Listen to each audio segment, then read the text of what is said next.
Minta maaf saya duduk sedikit lebih tinggi dari jemaah sekalian untuk supaya terlihat saja. Bismillahirrahmanirrahim. Assalamualaikum warahmatullahi wabarakatuh.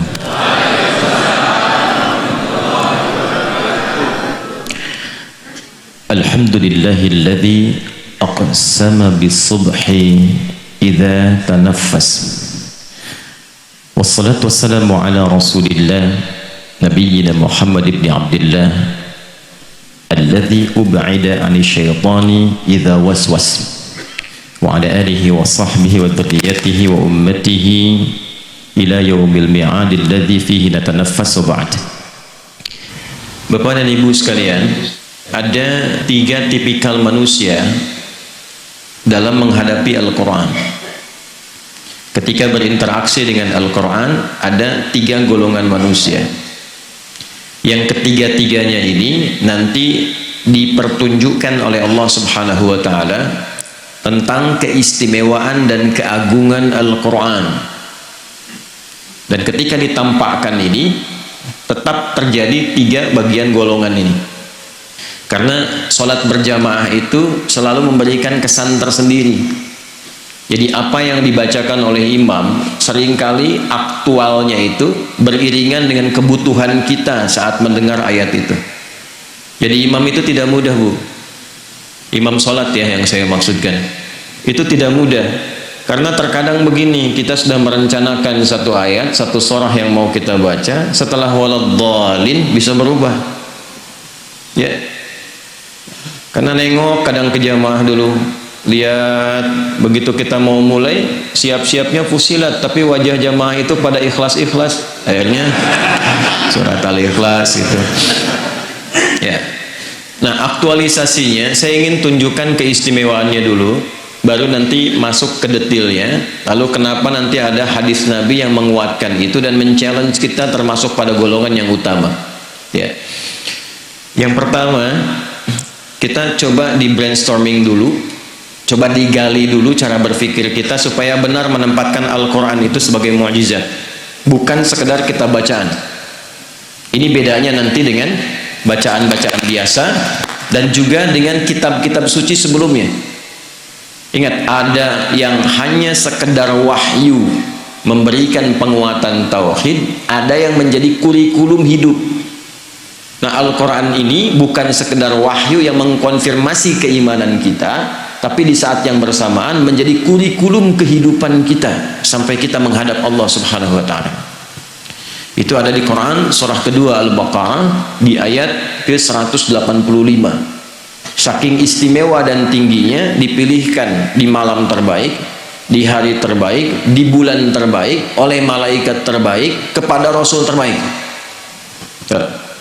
Malamnya saking pentingnya, suasana di malam itu dinaikkan semua jenis kebaikan sehingga amal soleh pun naik lebih dari 1000 bulan pahalanya.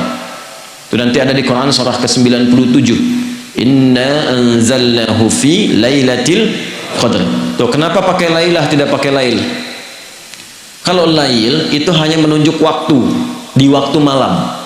Anda mau tahajud, ambil sebagian waktu malam. Quran surah 17 ayat 79. Wa minal laili fatahajjad bi. Dari sebagian malam, waktu yang cukup panjang itu, ambil sebagian untuk menunaikan tahajud.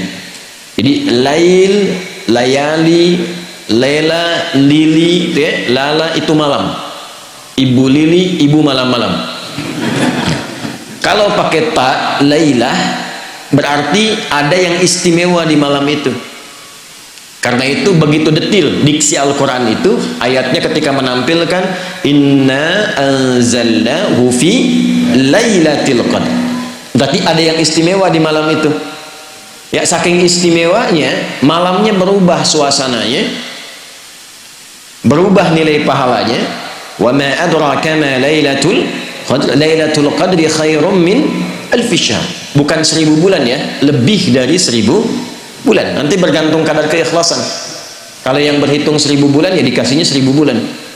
Ya, kalau tidak pernah berhitung, Allah berikan pahala tanpa hitungan. Harinya ketika turun itu Jumu'ah, menjadi sayyidul ayyam.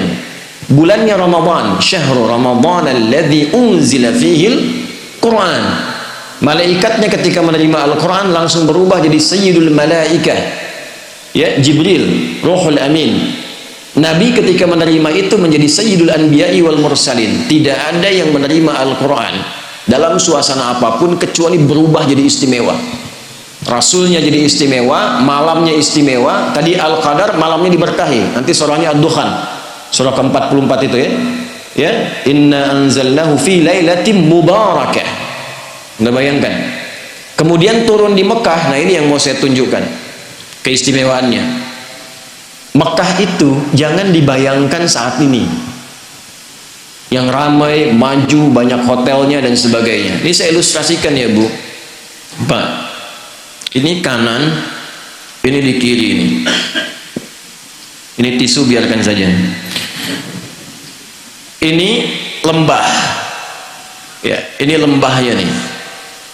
Lembah ini kalau kita membaca dari segi sejarah, peta-peta masa lalu, itu tidak akan pernah keluar dari keterangan Al-Quran. Biwadin ghairi dzi zar'in 'inda baitikal muharram. Tanahnya tandus, batuannya pekat, tumbuhan jarang tumbuh.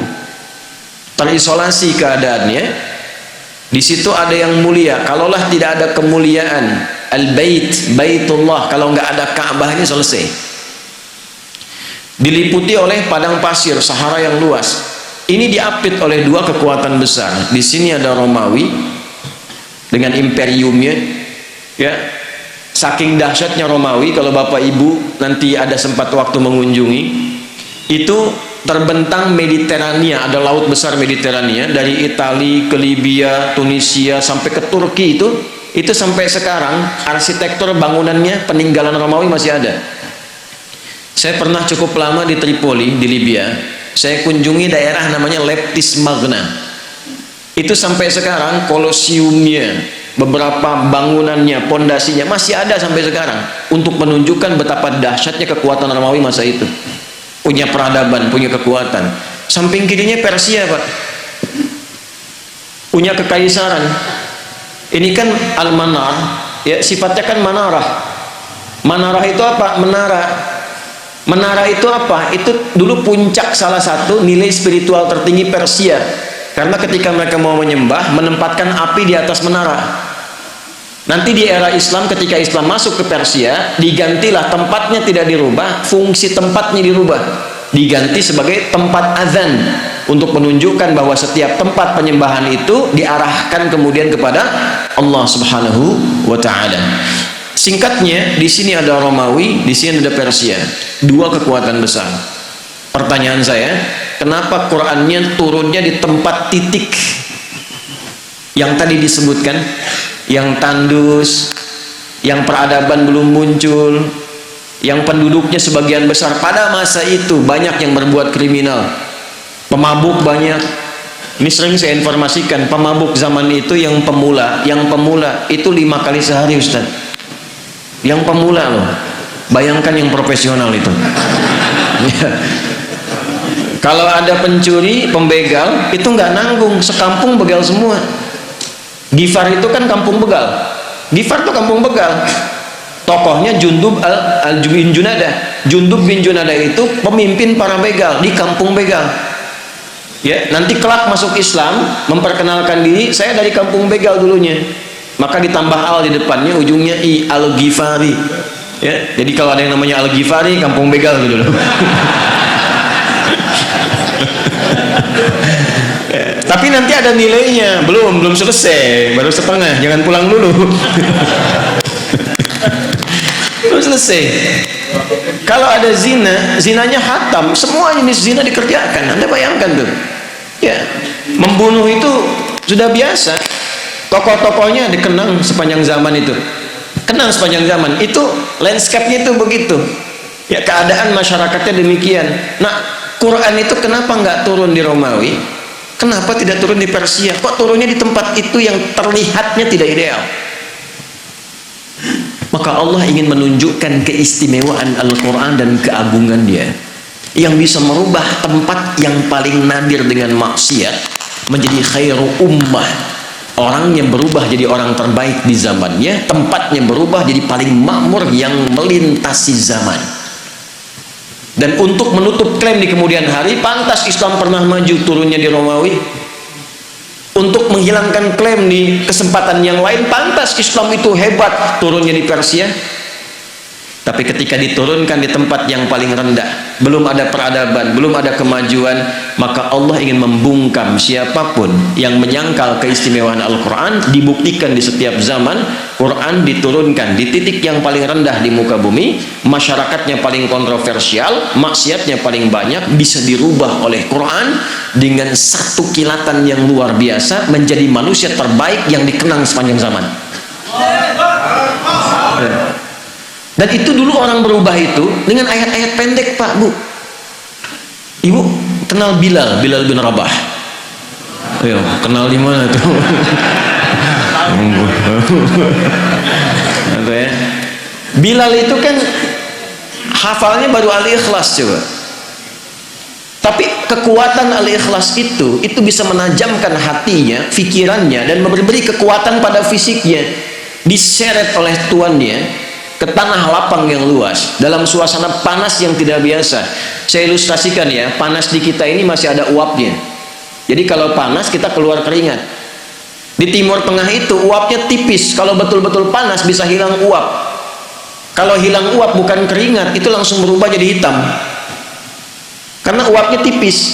Jadi kalau Anda simpan kerupuk, kalau di sini mengkerut, di sana terbakar ya.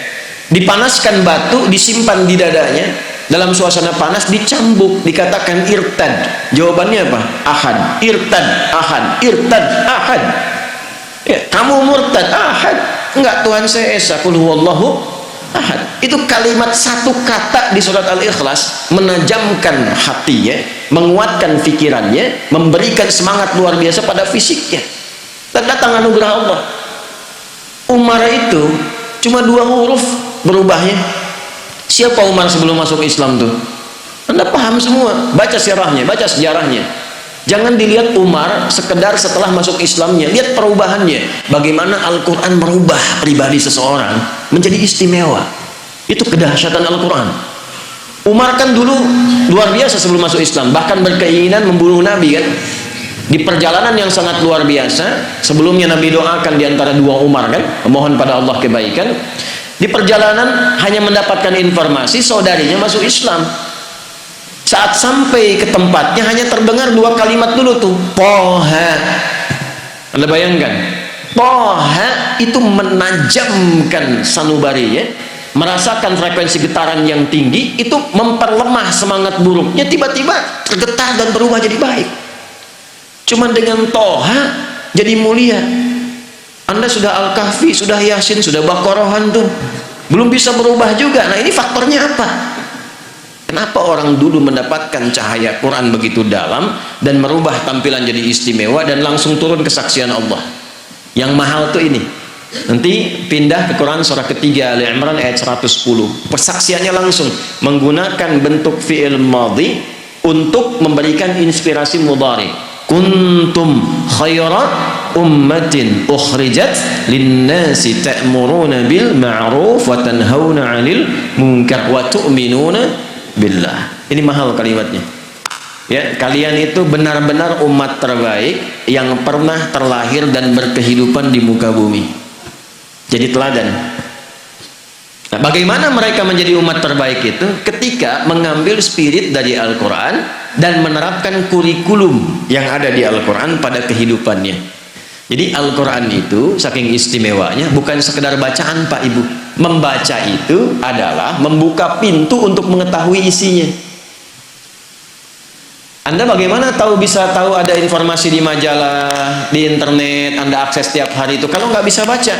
Jadi baca itu hanya instrumen, hanya alat supaya mengetahui kabar. Setelah tahu, kan kita memberikan pandangan kan? Ya, memberikan sikap. Lalu kita bersikap tuh. Oh, tahu hari ini ada pelantikan presiden baru misalnya. Baca tuh. Lalu kita berdoa, kan itu kan sunnah ya. Pas kita berdoa, semoga Allah berikan kebaikan, Allah berikan bimbingan, berikan kemakmuran pada negeri ini, berikan hidayah. Itu yang ditampilkan. Kan itu hadisnya begitu. Ya kan? khiyaru a'immatikum, di hadis Muslim, man tuhibbunahu wa yuhibbunakum. Kalau Anda menginginkan sosok yang terbaik, Anda mendoakannya supaya ada getaran pada jiwanya, nanti tertanam ya iringan doa itu pada dirinya untuk berbuat kebaikan. Hah? Itu kan respon. Dari mana tahu bisa begitu? Karena baca. Nah, Al-Quran itu nanti ada 3 level. Level bacaan, level pemahaman, level pengamalan. Saat membaca itu untuk tahu isinya, untuk dipahami. Makanya kalimat pertamanya ikra. Ikra itu belum menuntut paham dari qiraah. Ya, ketika ada qiraati, ada ikra dan turunannya, kan kita tidak diminta memahami. Di mana-mana orang baca pertama kali itu untuk bisa baca, tidak dituntut paham. Itu hukum standar. Coba lihat di TK itu, TK Aisyah di sini. Ya, begitu mulai baca kan demikian.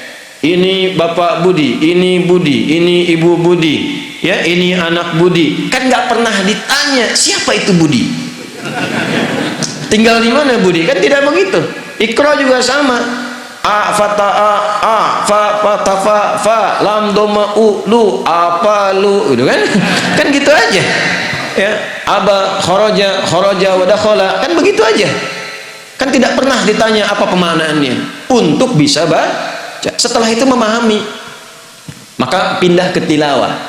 Saya ulangi, pindah ke tilawah. Tilawah itu Bapak Ibu sekalian bukan sekedar baca, tapi membaca, memahami apa yang dibaca. Setelah periode Nabi diisi dengan wahyu, setelah itu dialihkan tahapnya dari qiraah ke tilawah. Ketika ada praktek ibadah dan muamalah, langsung berubah jadi tilawah, bukan qiraah lagi. Ya, contoh sholat ini. Sholat itu ketika ayatnya turun berupa perintah penunaian, itu iringan kalimatnya bukan qiraah lagi, tapi tilawah. Buka Quran surah ke-29 Al-Ankabut ayat ke-45. Saya yakin umumnya jamaah hafal tengah-tengahnya, tapi awalnya jarang dibaca. Ini yang tengahnya nih. Innas sholata tanha. Apa awal ayatnya? Oh, kan? Awal ayatnya utsdu ma uhiya ilaika minal kitab wa aqimis shalah innas salata tanha 'anil fahsya'i wal munkar. Utsdu kata perintah dari kata tilawah. Tala yatsdu tilawatan utsdu. Wahyu pertama iqra bismi rabbikal ladzi khalaq. Setelah terkumpul wahyu ada perintah ibadah utsdu. Apa bedanya qiraah dengan tilawah? Kenapa turun qiraah di awal iqra bukan utslu? Karena qiraah itu hanya perintah untuk menghadirkan apa yang diingat atau membaca yang di hadapan tanpa menuntut memahami apa yang dibaca itu. Kenapa wahyu pertama itu iqra bukan utslu? Karena Nabi Muhammad itu jangankan paham, baca aja nggak bisa. Gitu. Salah kalau tilawah di awal utslu, itu menunjukkan ada bacaan.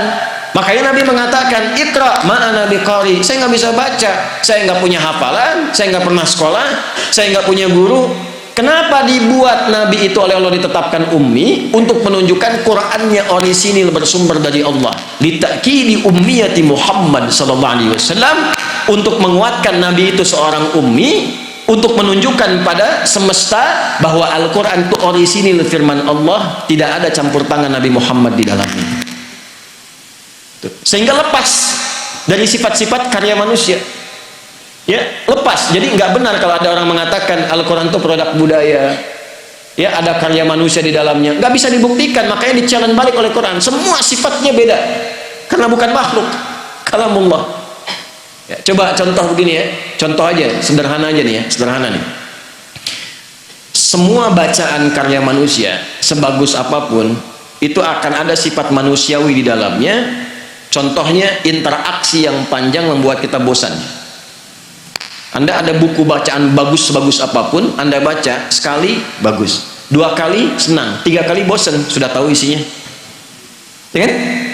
Coba lihat Quran. Sehari, ibu baca Quran sehari berapa kali? Sekali? 2 kali? Sekali aja. Berarti ibu sholat subuhnya 1 rakaat, yang lain nggak sholat. Kita baca Quran tuh minimal 17 kali sehari. Nggak pakai enggak. Al-Fatihah itu Al-Quran bukan? Al-Quran. Al-Fatihah itu Al-Quran, ummul kitab, intisari Al-Quran. 17 kali kita baca. Kalau anda baca cuma 16 kali, berarti subuhnya cuma 1 rakaat. 17 kali, tapi kan nggak pernah ada orang bosan baca Al-Fatihah. Ada orang mengadu, memohon pada Allah, ya Allah, kalau bisa ganti jangan Fatihah, bosan. Nggak ada. Nggak ada orang pusing, tidak ada orang bosan. Itu keluar dari sifat-sifat kemanusiaan. Ini menunjukkan mukjizat. Yang kedua, karena interaksi dengan mukjizat itu bagian dari ibadah, maka setan terlibat. Kalau bukan ibadah, setannya nggak terlibat, paling sedikit. Anda baca Al-Quran ya, bukan Al-Quran ya. Baca Quran itu begini bisa 1 jam. Internetan nggak sadar, 1 jam 2 jam baca berita, ya kan? Indonesia menang lawan Cina, menang lawan Cina, menang lawan Cina, menangis kan? Kalah 2-1, ya kan? Bisa 2 jam tuh, ya bisa 1 jam, 2 jam, 3 jam baca Al-Quran. 10 menit ngantuk Anda. Nggak percaya silahkan tuh. Ya, baca surat Al-Fajr, baru masuk ayat 27 tuh, ya ayat Tuhan nafsul mutmainnah irji'i ila rabbiki. Oh, ngantuk kan tuh. 10 menit tuh. Kenapa? Karena ada yang terlibat di luar interaksi kemanusiaan. Setannya masuk. Nggak ada punya sifat seperti itu. Setiap hurufnya, setiap kalimatnya. Dan yang dahsyat di Al-Quran itu ketika tersusun dari Al-Fatihah sampai An-Nas, semua isinya topik kehidupan ketika diurutkan dari manusia belum terlahir sampai meninggal sampai pulang kepada Allah. Bahkan para ulama membuat topik yang paling luar biasa sekarang, makanya diletakkan sebagai panduan detil dari turunan Al-Quran. Kenapa Sahih Al-Bukhari? Karena Imam Al-Bukhari mengurutkan topik-topik dalam Al-Quran disertai tafsir ringkas dari hadis Nabi menjadi panduan kehidupan. Ini yang belum banyak disadari oleh umat Islam. Tahunya kitab hadis saja. Padahal kitab hadis itu dibagi 4. Kualifikasinya ada 4. Ada jami', ada sunan, ada musnad, ada mu'jam. Beda, cara mengaksesnya beda. Kitab Imam Al-Bukhari itu disebutnya dengan jami', bukan sunan. Al-Jami' As-Sahih Al-Musnad Al-Mukhtasar min umuri Rasulillah sallallahu alaihi wasallam wa sunanihi wa ayyamihi. Itu namanya. Coba ulangi.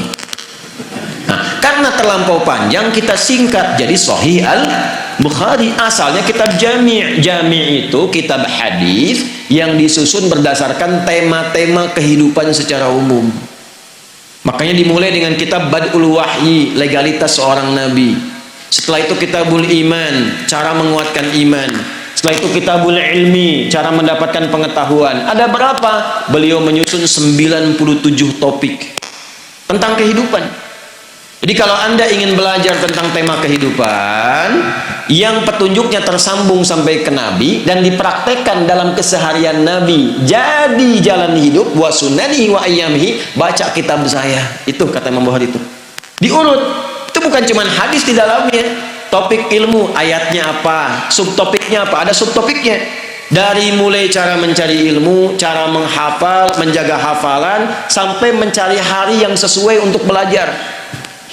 Coba, ibu kan ada pengajian ibu-ibu kan? Ada ya? Hari apa biasanya? Pertanyaan saya, Nabi milih hari apa untuk ngajar ibu-ibu? Itu ada bu, ada sunnahnya.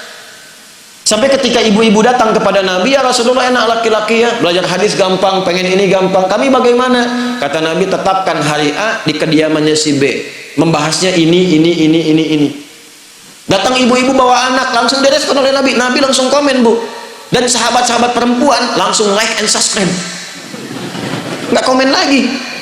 Ya begitu bawa anak, kata Nabi, seorang ibu yang kemudian mendedikasikan pengabdiannya untuk merawat anaknya supaya dekat dengan Allah, bima ma'na fit tafsir, ya maka anak-anak itu akan menjadi hijab baginya di akhirat kelak dari neraka. Seorang ibu datang bawa 2 anak, ya Rasulullah kalau 2 bagaimana? Karena yang Nabi sebut 3 kan tadi. Ya Allah, ya Rasulullah saya 2. Kata Nabi, isnaini. 2 pun begitu, 2 pun begitu, 2 pun begitu. Disebutkan detil, langsung solutif, berdasar kebutuhan. Nah ini yang jarang kita tampilkan sekarang. Jadi kalau ngaji Al-Bukhari itu, kalau Anda ingin bahas tahu dari awal sampai akhir boleh. Tapi kalau ingin efektif, keluarkan apa profesi Anda, kegiatannya apa, nanti keluarkan topiknya. Contoh begini, ini ada pedagang, pebisnis, tidak harus semua dibahas. Topik bisnis keluarkan. Pernah nggak ngaji ayat Quran yang membimbing bisnis itu apa? Hadis-hadisnya apa? Keluarkan Kitabul Buyu'. Bimbingan dari Al-Quran dan hadis mengantarkan pada bisnis yang sukses dan membahagiakan. Tidak pernah ada sahabat, tidak pernah ada tabi'in dan orang-orang sukses yang kita kenang sebagai orang kaya luar biasa yang mengamalkan petunjuk itu dalam pekerjaannya, kecuali dagang dan bisnisnya tidak pernah kembali modal, selalu kembali untung. Tidak pernah kembali modal, selalu untung. Ya, saya mengatakan ini karena saya meriset, Pak. Saya riset, Abdurrahman bin Auf itu pernah saya riset. Dari mulai modal pakaian, mempraktekkan petunjuk bisnis dalam Al-Quran, dipraktekkan petunjuk nabinya, jadi orang paling kaya di masanya, yang kalau kita hitung valuasi hartanya, nilai hartanya di era sekarang, itu saat meninggal mewariskan 14.000 triliun. Gitu. VOC aja sampai 11.000. VOC itu konsorsium. Ya, saya tahu karena pernah menduduki markas VOC di Belanda 20 menit tuh. Waktu ke sana kita riset. Itu konsorsium 11.000. Abdurrahman bin Auf satu orang itu 14.000 triliun. Utsman bin Affan radhiyallahu taala anhu asetnya masih ada sampai sekarang. Anda kalau umrah lewat itu, ya, jalur itu pasti melewati satu hotel warnanya krem, itu tulisannya jelas wakaf Utsman bin Affan radhiyallahu taala anhu, wakaf. Bisa nggak Anda membayangkan dari satu sumur, ada kebun di situ, satu sumur diwakafkan, lalu berganti masa dialih fungsikan, itu sekarang jadi hotel. Dibukakan akun di Bank Saudi atas nama Utsman bin Affan radhiyallahu taala anhu.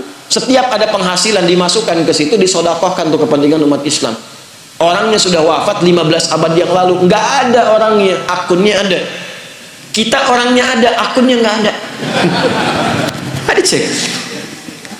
Nah, itu yang merubah itu apa? Al-Quran. Sehingga sahabat itu mereka punya passion, punya bakat, dialirkan dan jadi pilihan. Kan 4 ya, Anda tinggal lihat di 4 ini. 1 kedudukan, ilmu, yang kedua 3 harta, yang keempat tenaga. Anda mau pilih yang mana? Tentukan salah satu. Tentukan salah satu dari 4 ini. Ya, di kedudukan silakan. Ya, dari yang paling tinggi misalnya dari presiden, jadi gubernur, jadi wali kota sampai ke bawahnya terus gitu. Nanti lihat, belajar pedomannya bagaimana jadi pemimpin yang baik, turunkan. Maka di situ kita punya tokohnya, ada Abu Bakar, ada Umar dan turunan-turunannya, sejahtera. Setiap di copy paste di generasi setelahnya makmur. Karena memang tidak dibatasi di waktu tertentu. Silahkan Anda cek. Di era Umar bin Abdul Aziz kan bukan eranya sahabat. Hebat juga, luar biasa juga, sampai masa keemasan dibawa. Terbalik ketika Qurannya ditinggalkan, malas ngajinya, hadisnya jauh, selesai, jatuh. Silahkan cek dalam sejarah masa-masa keemasan orang-orang Islam pada masa itu ketika dekat dengan Al-Quran. Ulamanya masih didengar, dijaga, diamalkan, ilmuwan makin banyak, sampai ke Andalusia, sampai di Iberia, sampai Mensibwa, sampai disebutkannya peradaban Islam di Spanyol, peradaban Islam di Portugal, peradaban Islam di A, B, C dan sebagainya. Kapan? Ketika dekat dengan Al-Quran. Ketika Qurannya mulai jauh, mulai sibuk dengan dunia, jatuh. Nah, ini yang mau saya tekankan di bagian yang pertama. Ilmu silahkan, kita punya tokohnya, ada Ali bin Abi Thalib, ada sahabat Abu Hurairah radhiyallahu taala anhum jami'an, ya. Kemudian di babnya apa lagi? Harta, ada Utsman bin Affan, Abdurrahman bin Auf, ada Talhah dan sebagainya. Bab tenaga siapa? Ada Bilal bin Rabah. Apa Bilal pernah dikenal sebagai crazy rich di zaman Nabi? Tidak.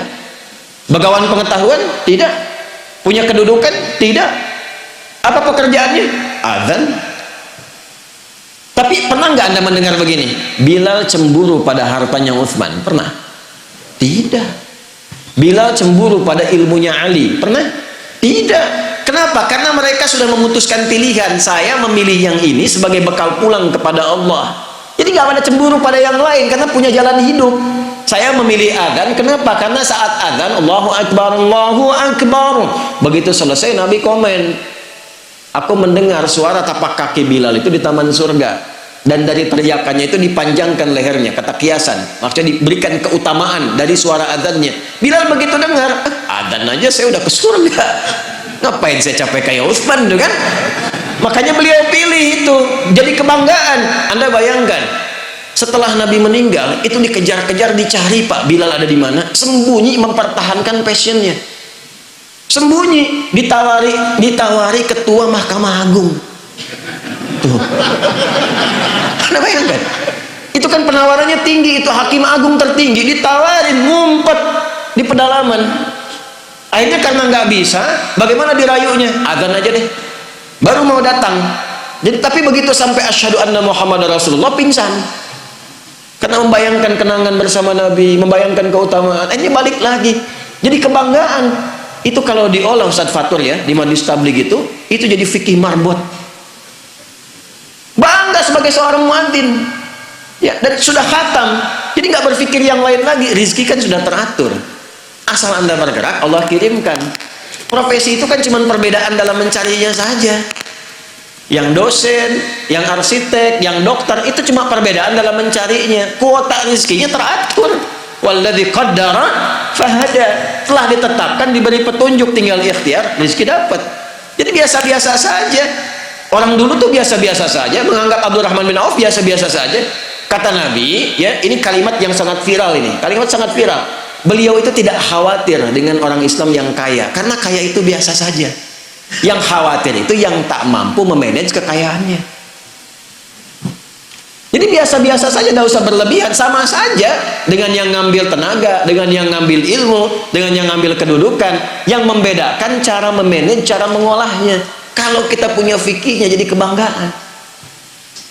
Oh, Bapak cuma adzan? Iya, saya punya sanad ke Bilal bin Rabah, bacakan hadisnya ya, itu kan jadi kebanggaan tersendiri. Fikihnya ada, jalannya ada. Nah, ini yang ingin saya tekankan dari nilai-nilai Al-Quran. Nah, Bapak Ibu sekalian, kita akan mulai dari satu hadis. Dari motivasi ini kita evaluasi dulu sejauh kita membaca Al-Quran, atau bahasa paling tepatnya gini, sepanjang, karena di sini di sepanjang nih, sepanjang kita berinteraksi dengan Al-Quran, bagian mana yang sudah menjadi manar, mana yang sudah mencerahkan kehidupan kita untuk berubah menjadi pribadi yang lebih baik. Yuk kita lihat dalam hadis Nabi tercantum di Sahih Al-Bukhari nomor hadis 5027. Kita mulai dari hadis ini. Ini tadi saya pengantar ya, baru mukaddimah nih. Ini isinya ini. Jadi saya mulai gambarkan landscape-nya dulu supaya terbayang, oh dulu orang baca Quran begini, berubah jadi begini. Kalau kaya betulan, levelnya tertinggi. Kan ada 3 levelnya, masih ingat? Kaya banget, kebangetan kayanya. Nah, ini kok levelnya paling tinggi gitu. Kok bisa orang jadi paling kaya? Kesibukannya hanya menyantuni aja. Gitu kan? Kok bisa orang ilmunya banyak, saking banyaknya hampir semua ilmu bisa dikuasai, dan seterusnya. Maka kita mulai dulu dari Al-Bukhari nomor hadis 5027. Kita mulai dari sanad dulu pelan-pelan supaya kita bisa tahu bagaimana cara ulama memahami hadis, memaknai dan mengamalkannya. Saya senang kalau di hadis itu ada sanadnya baru ke matan ya, jadi nanti kita bisa belajar, oh kenapa si fulan ini, nanti turunannya di kitab musnad ya. Al-Bukhari menerima hadis ini dari seorang bernama Hajjaj bin Minhal, karena Imam Al-Bukhari tidak ketemu dengan Nabi SAW. Menerima dari Hajjaj bin Minhal, Hajjaj bin Minhal menerima dari Syu'bah menerima dari Alqamah bin Marthad menerima dari Sa'ad bin Ubaidah menerima dari Abu Abdurrahman As-Sulami. Saya highlight ini, Abu Abdurrahman As-Sulami menerima dari Uthman bin Affan radhiyallahu taala anhu. Ada riwayatnya dari Ali bin Abi Thalib radhiyallahu taala anhu, berarti jalurnya agak banyak.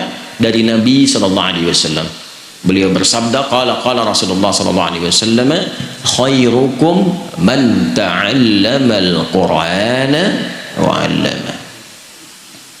Baik. Rawahul Bukhari.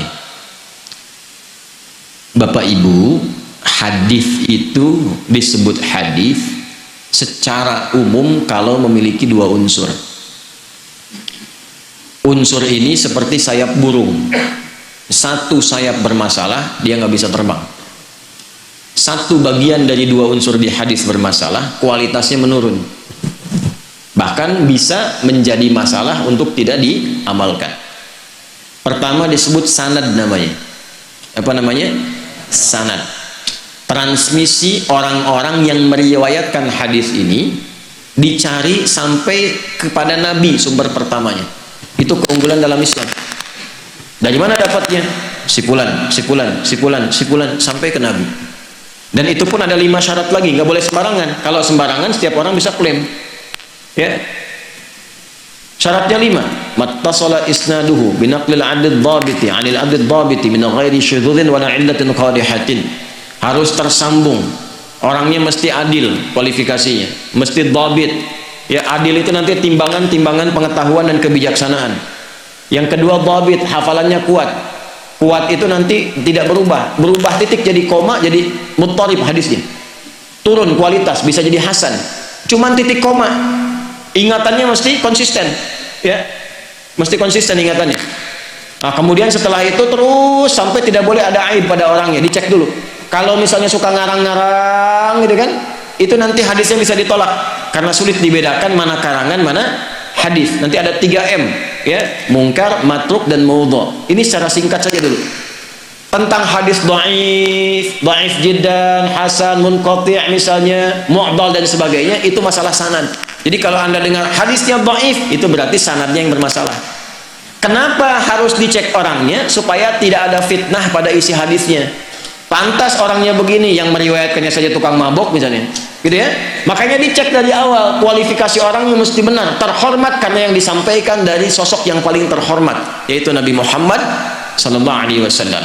Yang kedua, ini hikmahnya, supaya kita belajar cara bagaimana orang ini menerima hadis. Seperti apa perjuangannya, bagaimana merubah hidupnya.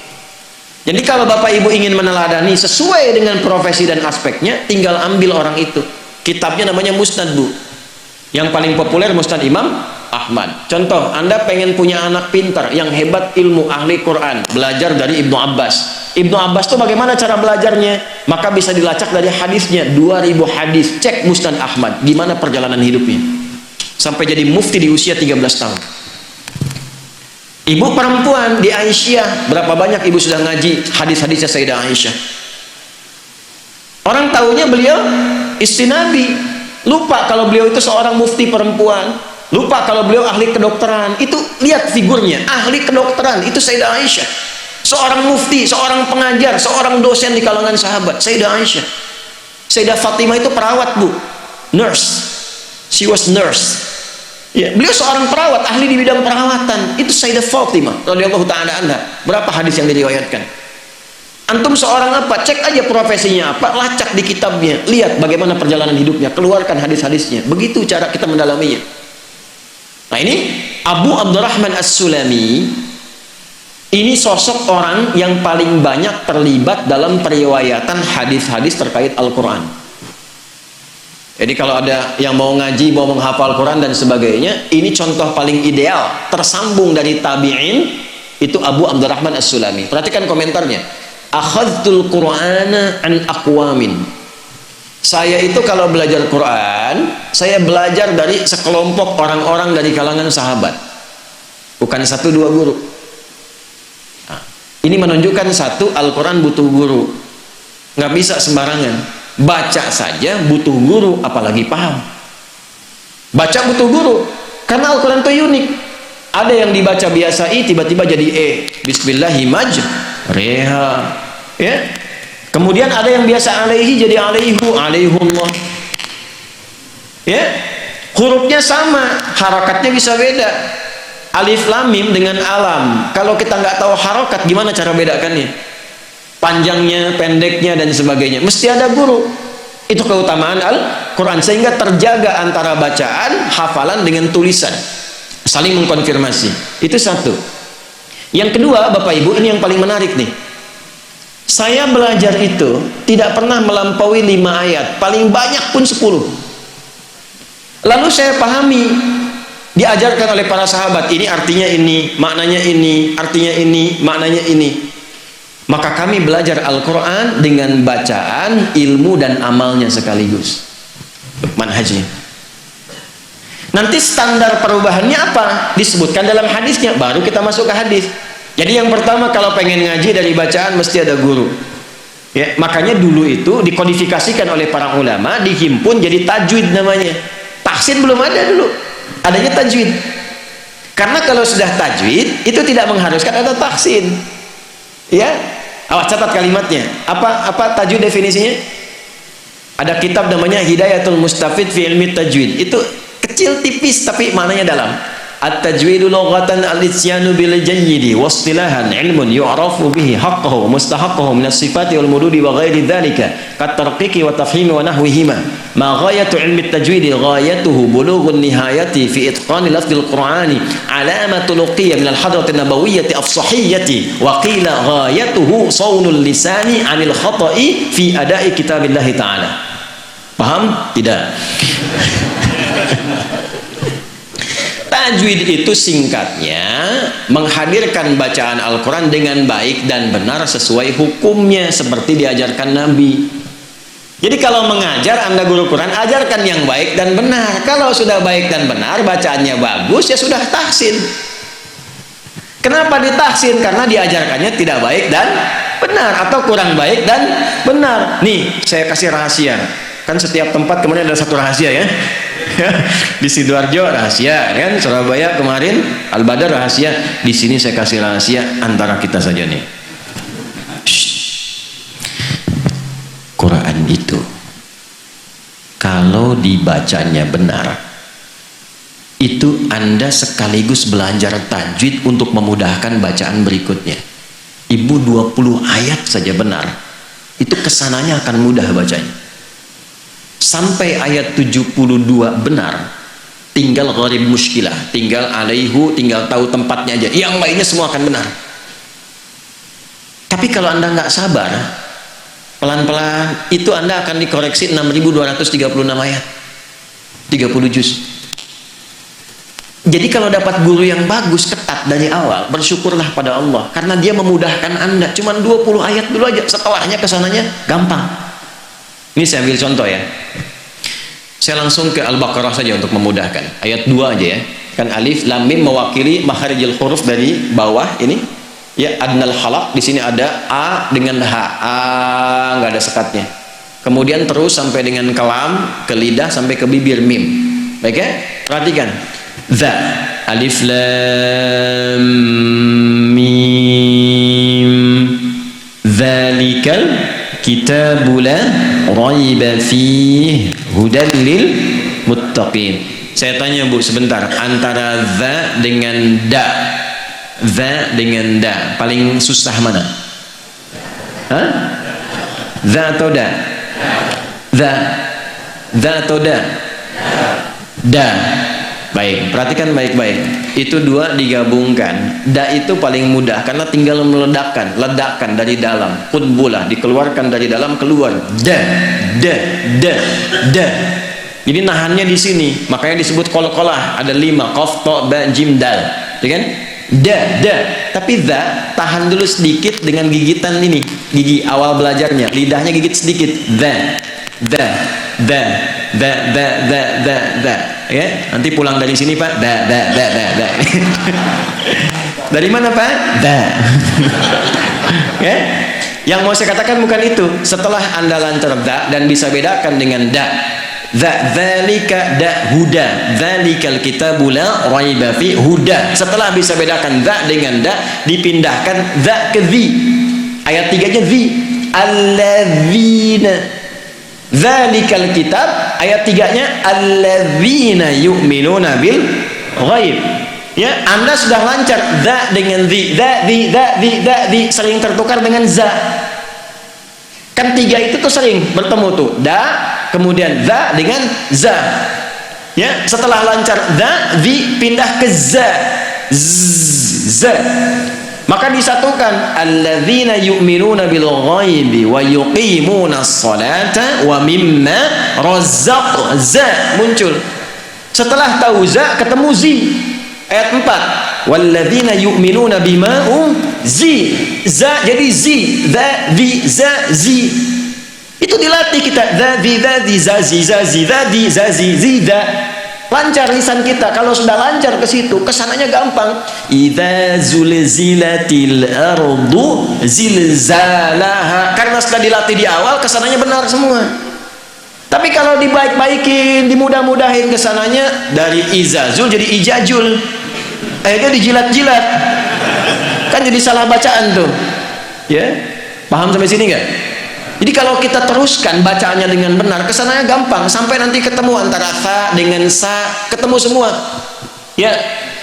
Qala innahu yaqulu innaha baqaratun la dhalulu tuthirul arda wa la tasqil hartha musallamatun la syiyata fiha. Kalau udah sampai ayat itu ketemu semua huruf, kesananya lancar. Nah, itulah tajwid. Nah, ini tingkat pertama bacaan. Jadi kalau ketemu guru yang ketat, bersyukurlah pada Allah. Dikirimkan untuk memudahkan kita, bukan menyulitkan kita. Saya dulu ngaji, Pak, sampai kemudian ngaji riwayat itu. Saya dulu di Pasar Selasa di Tripoli, itu jaraknya lumayan. Pakai taksi datang, saya masih mendingan dapat 5 ayat Al-Baqarah di awal setoran. Ada teman yang kadang-kadang beberapa gitu cerita kisah, baru ta'awudz, a'udzu iqra ya bunai, a'udzu billahi minasyaitonir rajim, dzu. Baik. Hasbuk ati bukra. Sudah ya, datang lagi besok. Anda nih dari sepanjang ngaji ke Tuban misalnya, ibu nih, a'udzu billahi minasyaitonir rajim, bu, dzu, gigit sedikit, dzu, cukup ya bu, besok kesini lagi. Ibu datang lagi nggak?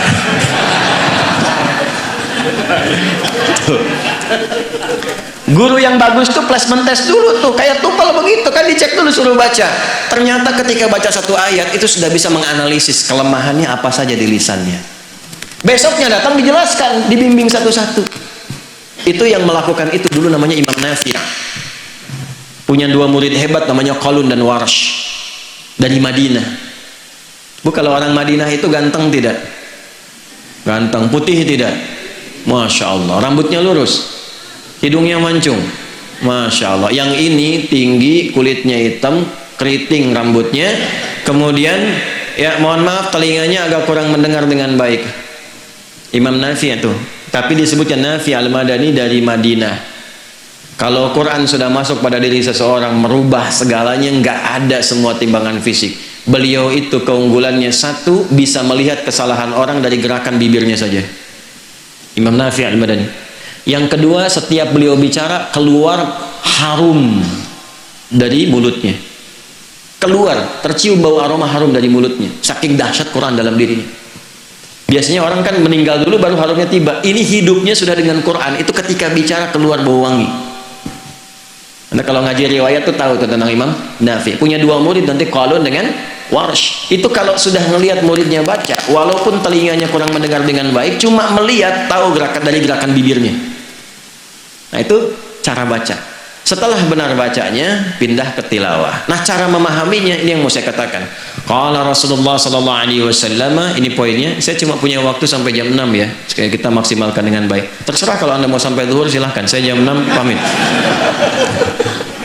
Khairukum man ta'allamal Qur'ana wa 'allama. Rawahul Bukhari. Khairukum, standar 1. Kalau Anda ingin mengecek berhasilnya tidak bacaan dan kajian Al-Quran, standarnya ini. Awas, hati-hati, hati-hati sekali lagi ya, saya ingatkan nih. Khairukum, yang terbaik di antara kalian. Jadi keistimewaan Quran itu bisa merubah dan mengangkat kita dari tidak baik menjadi yang terbaik. Lihat kalimatnya, dari belum baik menjadi yang terbaik. Kalaupun sudah baik, dinaikkan levelnya kepada yang terbaik. Maaf, khair itu baiknya bagaimana? Karena nanti ada 6 kebaikan di Al-Quran. 1 thayyib, 2 khair, 3 ma'ruf, 4 ihsan, 5 salih, 6 birrun. 6 itu. 1 apa? Thayyib. Thayyib itu asalnya kebaikan fisik. Fisiknya sehat, fisiknya bagus. Makanya hubungannya selalu dengan makanan.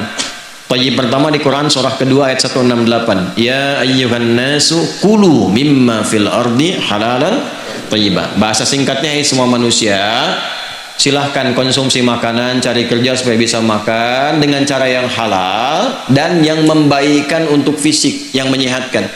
Silahkan makan yang menyehatkan. Satu kalimat, satu ayatnya dipakai, sehat tubuh kita. Satu ayat ini aja. Silahkan hobi apapun asal menyehatkan tubuh. Jangan konsumsi yang tidak menyehatkan. Nah ini tayyib. Jadi kalau nanya orang Arab, kayak halak ya akhi, dijawab alhamdulillah tayyib.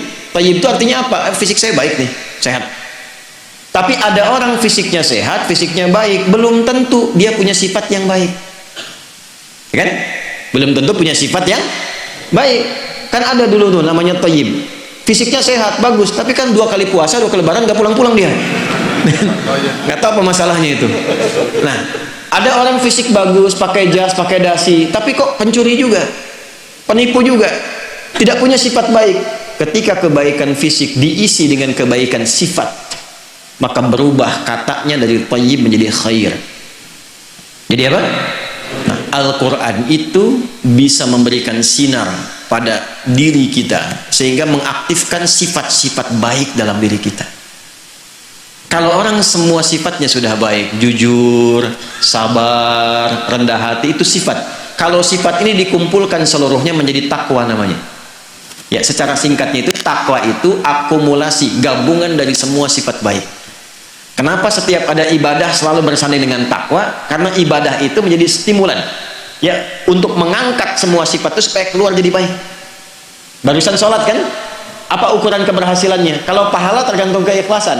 Keberhasilan tampak dunianya itu dari kebaikan kita setelah sholat. Inna sholata tanha anil fahsya wal munkar. Ukurannya itu. Nah, Quran ini harus merubah kita untuk menampilkan sifat-sifat baik yang nanti sifat ini diteruskan ke semua bagian tubuh kita. Jadi kalau masuk ke mata, mata lihat yang baik. Kalau masuk ke lisan, bicara yang baik. Kalau masuk ke telinga, dengar yang baik, sampai ke ujung kaki. Quran itu begitu. Nanti dari sifat jadi sikap. Ketika sifat menjadi sikap, itulah ma'ruf. Makanya kebaikan itu diajak, kebaikan yang diperintahkan disebut ma'ruf. Ketika mengajak pakai khair, ketika diperintahkan pakai ma'ruf. Wal takum minkum ummatu yad'una ilal khair wa ya'muruna bil. Kenapa ya'muru pakai ma'ruf? Karena nggak mungkin kita perintahkan orang kalau kita nggak pernah contohkan. Ayo ke masjid jamaah, kata bapaknya, tapi bapaknya nggak pernah ke masjid. Anaknya bilang, bapak juga tidak, abah juga belum berangkat. Karena itu menggunakan ma'ruf. Tak mungkin ada ma'ruf kalau tidak ada khair. Nah, Quran itu paling minimal itu merubah pemiliknya untuk menampilkan sifat-sifat baik dalam dirinya. Itu semua standar. Mau anda baca, mau anda mengkaji, mau anda menghafal, kalau tidak merubah menampilkan sifat baik, maka standarnya itu belum tercapai. Anda silahkan hafal Quran 30 juz, tapi kalau tidak merubah Anda jadi lebih baik, Anda gagal. Cuma lelah dalam menghafal. Qurannya cuma nyampe sini nih, di lisan, belum nyampe sini. Dari mana taunya? Ya, dari Quran sendiri. Surah berapa? Surah 35, Fatir, ayat berapa? 32. Apa bunyinya? Coba cek paling kiri sebelah atas tuh. Thumma awrathnal kitaba alladhina istafayna min ibadina faminhum zalimun li nafsihi wa minhum muqtasid wa minhum sabiqun bil khairati biidznillah. Dzalika huwal fadlul kabir. Ini yang paling dahsyat, itu yang terakhir nih, fadlul kabir, anugerah Allah itu. Apa itu sabiqun bil khairat? Jadi kalau orang ngaji itu setelah mengaji berubah sifatnya, terbawa kebaikannya, dan dia ingin menampakkan itu dalam kehidupannya, cepat berubah menjadi lebih baik. Tapi jangan lupa ada orang, ini dari Quran sendiri, dia menghafal, dia baca, tapi setelah itu menjadi zalim karena salah cara belajarnya. Apa itu zalim? Menempatkan sesuatu bukan pada tempatnya. Wad'u kulli syai'in laisa fi mahalli. Ini apa? Gelas. Apa fungsi gelas? Menampung air untuk diminum. Ada gayung di kamar mandi, menampung air untuk mandi. Ada orang mandi pakai gelas, minum pakai gayung. Itu orang zalim. Karena menempatkan sesuatu bukan pada tempatnya. Qul huwallahu ahad, Allahus samad, lam yalid walam yakul lahu. Dia khatam itu di lisannya, tapi nggak nyampe ke hatinya. Maka dia bisa mengatakan semua agama sama. menuju pada Tuhan yang sama, cuma caranya beda-beda. Zalimul li nafsi. Quran tidak merubah dia menjadi lebih baik. Hafal ayat, la yaskhar qaumin qaum, jangan saling mencela. Hafal ayatnya, khatam dibacakan, tapi setelah kajian mencela, saling tuduh, saling menjelekkan. Untuk apa? Quran mana yang dibaca? Bagaimana cara bacanya? Dulu orang belajar Quran dari mencela jadi mencinta, dari memukul jadi merangkul. Ayatnya jelas, tampil. Ini kan jadi masalah dan bisa menjadikan Quran sebagai peluru untuk menyerang orang lain. Quran mana yang dibaca? Apa pertanggungjawabannya di hadapan Allah Subhanahu wa taala? Ini terjadi. Dan itu diisyaratkan baik dalam Al-Quran dalam hadis. Ada pertengahan, level tengah, paket hemat namanya. Wa minhum muqtasid. Muqtasid itu baru mencoba memperbaiki. Ciri khasnya biasanya paket hemat ini mojok-mojok, nempel ke dinding, di tiang-tiang, baru ngulang-ngulang gitu. Ya, Mas jadi imam ya? Saya nanti saja yang lain dulu gitu kan. Ini paket hemat. Baru untuk pribadinya bagus, baru tengah-tengah. Tapi yang paling bagus bagaimana? Ketika dia mencoba memahami menjadi lebih baik. Kalau ada sesuatu yang kurang jelas dia perjelas, kalaupun tidak baik dia tinggalkan, dia jaga lisannya, sehingga dia tidak berpotensi mengurangi pahalanya dengan perbuatan buruk yang kemudian terjadi. Baca Qurannya dapat pahala dengan keikhlasan, setelah itu mencela, hilang bacaannya, hilang pahalanya, ditransfer kepada yang dicelanya. Hadis Muslim. Nah ini jadi PR kita sekarang ini ya. Jadi jangan berharap dulu persatuan kalau menata diri pun belum maksimal. Bagaimana menjadi pribadi Qurani yang baik itu? Nah, jadi bagian pertamanya khair. Nah, cara belajar untuk sampai ke tahap itu bagaimana? Itu ada levelnya. Ya, kritik aja ada levelnya. Pedas level 1, pedas level 2, gitu kan? Manis level 1. Quran itu ada levelnya. Maka yang pertama, ta'allama. Belajarnya mesti ta'allum. Ada ta'allama, ada tafaqqaha, ada darasa. Itu beda. Ya, darasa ya darusu, darsan wa dirasatan, tempatnya disebut dengan madrasah. Ngajinya yang benar ya, kembalikan ke kitabnya. Saya sampai sekarang masih ngaji Bu, Pak. Sampai sekarang kitab-kitab tuh baca. Saya kalau ngaji tafsir itu kitab-kitab yang ada itu saya beli dari kitab-kitab, saya jejerkan tuh. Dari yang klasik sampai yang kontemporer. Dari At-Tabari, Tanwirul Mikbasnya Ibnu Abbas, terus sampai ke yang Tahrir wa Tanwirnya Ibnu Asyur. Saya disertasi saya itu mengkaji tafsir 30 juz. Tahrir wa Tanwir Al-Ilal An-Nahwiyah inda Tahir Muhammad Tahir bin Asyur min khilali tafsirihi At-Tahrir wa Tanwir. Itu dijejerkan tuh. Ada yang nggak ada tapi videonya ada, seperti Syekh Sya'rawi, jejerkan 1 2 3 4 terus satukan. Nah, ini kitab yang kita tampilkan. Ya kalau mengandalkan terjemah, mengandalkan Google saja, nah, repot nanti, nggak maksimal.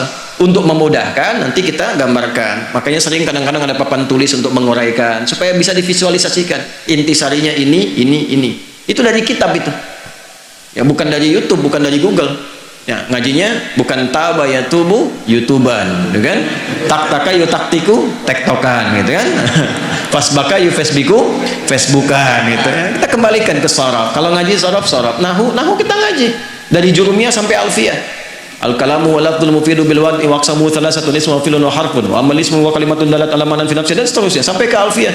Ya, wala Muhammadan huwa ibnu Maliki. Apalagi? Wala Muhammadun huwa ibnu Maliki Ahmadu Rabbillah khaira maliki musalliyan ala nabiyil mustafa wa alihil mustakmilina syarafa wa asta'inu allaha fi alfiyya maqasidun nahwi biha mahwiyatu qaribul aqsa bilaftin mujazi wa tabsutul badbi wa'din munjazi wa taqtadi ridan bi ghairi sukhti fa'iqatan alfiyata bani mu'tib wa bisabkun haizun tafdila mustawjibun tana'iyal jamila wallahu yaqdi bihi batin wa firali wa lahu fi darajatin akhirah. Masuk kalamuna lafdun mufidun kasdakim wasmun wa fi'lun thumma harfunil kalim wahiduhu kalimatun wal qawlu am wa kalimatun biha kalamun qad yu'am bil jarri wat tanwini wan nida wa al wa musnadin lil ismi tamyizun hasal sampai terakhir 1002 bait. Itu tesis saya di S2. S2 saya itu alfiyah, S3-nya Quran. Jadi saya itu dari kecil mencintai Quran, memulai dari bahasa. Karena semua ulama mulai dari bahasa. Tidak mungkin tahu Quran dari kalau nggak berbahasa. Baru talaqi. Saya ngambil tafsirnya dari Al-Azhar, Syekh Al-Azhar, Syekh Tantawi Jauhari. Ngaji langsung dari beliau. di masjid Bu'uth waktu itu. Jadi pulang saya dihadiahi kitab tafsirnya Al-Wasit. Kemudian kita berangkat lagi ngaji fikih. Fikih ngaji di mana? Ada Syekh Wahbah masih hidup, saya ngaji dengan Syekh Wahbah. Alhamdulillah dua guru saya ini terakhir kami bertemu sebelum meninggal di stasiun TV yang sama. Jadi saya ngasuh kajian di stasiun TV Tawasul namanya di Libya. Itu Syekh Tantawi sebelum meninggal datang, kami di satu channel yang sama. Syekh Wahbah sebelum meninggal pun di channel yang sama. Kita ngaji 4 mazhab. Ngaji itu begitu. Nah, kenapa saya cerita ini? Saya mau cerita tentang kalimat hadis nabinya. Kalau kita ingin berubah jadi baik, darasa itu baru pengantar. Darasa itu mengeja, lihat terjemahan sebagai pengantar. Tapi kalau ingin isinya merubah kita lebih baik, rubah menjadi ta'allama. Khairukum man ta'allama. Apa itu ta'allama? 1 ada ta'nya, 2 ada alima, 3 ada tasdidnya. 3 ini yang kita bahas dengan cepat. Ta dalam ilmu sharaf itu ada beberapa makna. Di antara makna utamanya adalah menunjukkan pada kesungguhan dan keseriusan. Jadi kalau mau ngaji Quran itu mesti sungguh-sungguh, serius, tidak bisa setengah-setengah. Ya, walaupun sekedar membaca sungguh-sungguh. Kalau kita niatkan sungguh-sungguh, nanti Qurannya datang. Kalau setengah-setengah, pilih-pilih seenaknya saja, tidak konsisten, susah. Kajian tafsir juga begitu, nanti diuji itu. Ya, mesti ada kesungguhan yang pertama. Yang kedua, ada ilmunya yang dicari, bukan sekedar bacaannya. Apa petunjuk pengetahuan yang ada di dalamnya sebagai pedoman kita berkehidupan. Contoh begini. Ya. Bedakan ngaji derasan. Ngaji derasan itu ngaji biasa untuk khataman ya, dengan ngaji pengetahuan. Ngaji derasan itu fungsinya menenangkan hati. Salah satunya. Jadi kalau sedang gelisah Bu, sedang ada masalah Pak, salah satu solusinya ambil wudhu, buka mushaf. Minimal hati akan tenang. Dan yang lebih dahsyat, kadang yang dibuka itu ayatnya sesuai dengan apa yang kita alami. Itu yang luar biasa dari Quran. Ya, itu yang luar biasa tuh. Kalau nggak percaya silakan ambil wudhu, buka mushaf, buka aja, baca. Saat dibaca itu tiba-tiba air mata mengalir, tenang aja. Walaupun solusi belum datang, tapi hatinya tenang. Nah, jiwa yang tenang itu melahirkan pikiran yang cemerlang. Catat, bikin status tuh. Ya, kalau sudah tenang itu muncul solusi pelan-pelan. Itu Quran itu fungsinya begitu, memberikan ketenangan. Ala bidzikrillahi tatmainnul qulub. Quran surah 13 ayat 28. Nah, Quran itu disebut zikir di Quran. Jadi kalau kita sedang baca Quran, sedang berzikir. Dari mana ayatnya? Quran surah 15 ayat berapa? 9. Inna nahnu nazzalna dzikra. Apalagi penghafal itu 4 kali zikir. 4 kali zikir. Dibandingkan dengan yang baca, penghafal itu punya 4 keistimewaan, 4 kemuliaan, 4 kali lipat zikirnya. Karena penghafal Quran disebutkan sebagai yang sedang berzikir 4 kali di Quran surah 54 ayat 17, ayat 22, ayat 32, ayat 40. Walaqad yassarnal Qur'ana lidzikri fahal mim muddakir. Makanya penghafal Quran yang benar, kalau menghafalnya bagus, naik mobil hafal, mengulang murojaah, jalan murojaah, itu pribadinya semakin tenang. Kata para ulama, kalau orang hafal Quran, ciri khasnya pertama jadi lembut. Kalau hafal hadis, punya hujah yang kuat. Kalau dia paham fikih, dia punya konstruksi logika yang matang. Jadi kalau dia sudah Qurannya bagus, hadisnya bagus, fikihnya, usul fikihnya bagus, nah itu bagus. Cara berfikirnya bagus, logikanya bagus, hujahnya kuat, dan akhlaknya utama. Itu kata Imam Nawawi punya 4 keistimewaan di kitab At-Tibyan namanya. Wala yata'allamu illa mimman kamulat ahliyatuhu wa dhaharat diyanatuhu wa tahaqqaqat ma'rifatuhu wa ishtaharat siyanatuhu. Kalau Anda cari guru yang baik, 4 kualifikasi, pakar di bidangnya. Yang kedua, taat agamanya. Yang ketiga, punya ma'rifat pada Allah yang baik sehingga kenal siapa dirinya. Tidak berkata kecuali yang diridhai oleh Allah, tidak mengeluarkan fatwa yang tidak disukai oleh Allah. Yang keempat, akhlaknya mulia, pantas ditiru. Nah, ini bagian yang awal nih. Tak ada kesungguhan di dalamnya. Alima.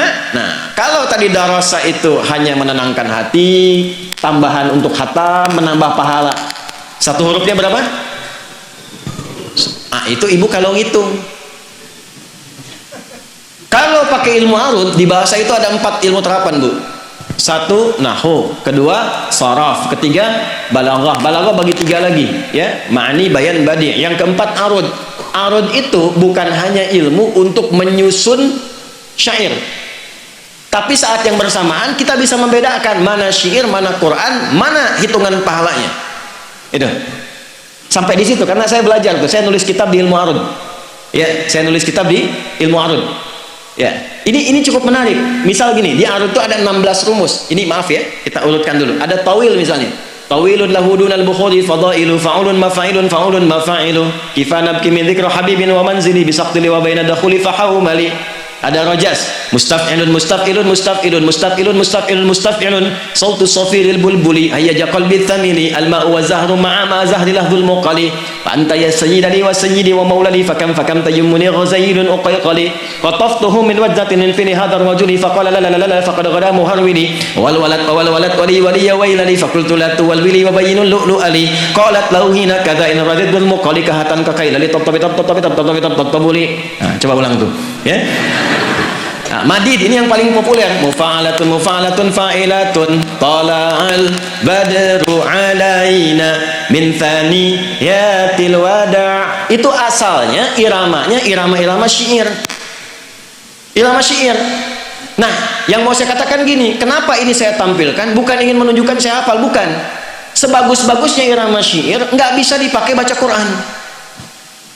Langgamnya nggak bisa dipakai karena Quran itu khas pakai irama tajwid. Nggak bisa dipakai irama syair. Abdurrahman bin Auf, Abdullah bin Mas'ud, apalagi itu Ubay bin Ka'ab luar biasa. Abdullah bin Mas'ud pernah diminta oleh Nabi bacain Quran saking bagusnya. Sebagus-bagus bacaan sahabat nggak pernah pakai irama syair. Anda pernah nggak misalnya dengar surat Ad-Duha dibaca pakai iramanya madin yang tola al-badru wadduha wallaili idza saja? Nggak ada, kabur jemaah. Nah, ini untuk membedakan terapan kaidahnya bagaimana. Jangan pakai bacaan Quran dengan langgam yang aneh-aneh. Jadi tidak perlu ada langgam Sunda, langgam Jawa, langgam ini nggak usah karena Quran punya langgamnya sendiri yaitu tajwid. Tajwid itu dahsyatnya kalau Anda baca panjang pendeknya keluar algoritma kita pribadi dalam bacaan Quran. Itulah dahsyatnya Al-Quran. Keluar algoritmanya. Ciri khas kita baca itu keluar, jadi paham, oh ini Ustadz Fulan, oh ini Ibu Fulan, walaupun kelihatan bacaan biasa tapi iramanya khas. Jadi gak usah terlampau kreatif yang melahirkan persoalan. Imam Masjid Al-Manar membaca di kesempatan maghrib irama Manut Kadali, iyyaka na'budu wa iyyaka nasta'in, bubar jemaah. Nah, itu pahamnya tuh begitu. Jadi syair itu nanti unsurnya 4 itu. Ada khayal, imajinasi, ada fasohah, kefasihan, ada uslub gaya. Yang keempat ada musikah, ada musiknya, ada iramanya. Itulah sebabnya ketika Barat mengcopy paste itu ditarik ke mereka, ditemukan notasi. Jadi apa kemudian? C D E F G A B C G A B C D F is G D F is G A B cis D A B cis D F is gis A F is gis A B cis dis E B cis dis F is gis ais B cis gis ais B cis dis ais fis cis dis ais fis gis ais bis cis. Di situ jadi irama nanti jadi notasi, jadi not balok dan sebagainya. Itu ditarik lagi jadi musik murni. Itu bedanya tuh dulu. Di framing sama orang Quran sama dengan musik. Nah, itu yang salah tuh. Dosa tuh sampai di akhirat tuh dihisab tuh. Ya, kalau saya sudah abaikan. Saya enggak ada. Kalau yang nggak penting tuh abaikan saja. Nggak penting abaikan. Jaga diri kita. Kita itu punya musuh satu, jangan ditambah-tambah. Setan tuh udah berat banget gitu. Udah berat banget tuh, dalam tidur masuk, nah ini masuk, nggak usah ditambah-tambah. Yang nggak penting tuh abaikan saja. Kan masing-masing bertanggung jawab di hadapan Allah. Bertanggung jawab loh, masing-masing bertanggung jawab di hadapan. Perbaiki diri kita yang baik. Nah, maka dari itu saya ingin katakan satu, untuk mengukur Quran itu benar bagaimana bacaannya. Satu, jadi nggak benar, jangan baca Quran diiringi musik tertentu, langgam tertentu, itu nggak betul. Saya nggak terlalu suka musik tuh, nggak terlalu suka. Ya, bukan berarti menyimpulkan hukum beda dan sebagainya. Saya menghargai hukum, tapi karena kita di Quran frekuensinya beda. Saya jalurnya lebih senang ke Quran. Ya. Nah, tapi saya riset tentang itu untuk tahu hukum. Nah, yang paling menarik Bapak Ibu tadi bicara pahala. Di ilmu arud tuh begini, yang dibaca itu yang dituliskan. Bukan yang ditulis disimpulkan jumlahnya. Ini alif lam mim. Hurufnya berapa? 3 yang ditulis 1 2 3. Tapi yang dibaca alif, alifun, arud itu begitu. Alifun, alifun itu berapa hurufnya? 3 lagi. Ya, alifun, alifun. Alifnya itu ketika dapat harokat ada hamzahnya. Hamzah berapa huruf? 4 huruf sendiri. Ha, mim, zal, zai dengan ta. Jadi kalau setiap huruf ada 3 huruf lagi, ada 4 huruf lagi, ada sekian huruf lagi, alif lam mim itu berapa huruf jadinya? Tidak terbatas. Orang yang baca Quran dengan hitungan alif lam mim 30 nih, tulis 30. Tapi orang yang tidak pernah menghitung diberikan pahala tanpa hitungan. Itu yang dimaksud man qara'a harfan min kitabillah falahu asyru hasanat. Nah, asyru hasanat itu bahasa standar, 10 itu standar. Paling standarnya 10. Itu turunan dari mana? Quran surat 6. Ayat berapa? 160. Man jaa'a bil hasanati falahu asyru amsalihha. Kalau ke sedekah ayat 261, surat berapa? Surat kedua. Biasanya dihitungnya 700 kan? Ayat itu belum sempurna karena dipotong di tengah.